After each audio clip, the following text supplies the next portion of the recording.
New York State is the last state in the country that does not offer no fault as a reason for divorce. The state Senate passed their version of the legislation, and now the Assembly is taking up the issue. Our Jamie Caslow has more on what kind of impact no fault could have on those filing the papers and those choosing to file.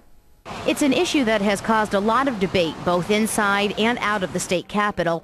No-fault divorce in New York State.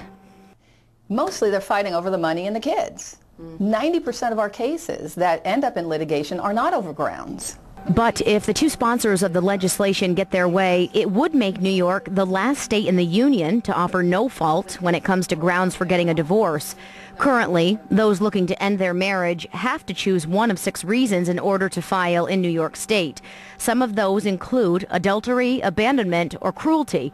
But divorce attorney Barbara King of Tully and Rinckey in Albany says sometimes those reasons just don't fit. She says this new legislation could help in that aspect, but don't expect it to speed up the process. Most of the people who end up in court fighting don't end up in court fighting over the grounds. They end up in court fighting over where are the kids going to be? When are you going to see the children? What are we going to do with the house and the pensions? How much support should I get? How much should I pay? That's the real battleground in most of these cases. There are some groups who strongly oppose this legislation, including the National Organization for Women. President of Now New York State, Marcia Pappas, says no-fault divorce is nothing more than divorce on demand. She says no-fault takes away any bargaining leverage the non-moneyed spouse has. The Senate has passed its version of the bill. It is now being taken up in the Assembly. If it passes there, it would then go to the governor's desk.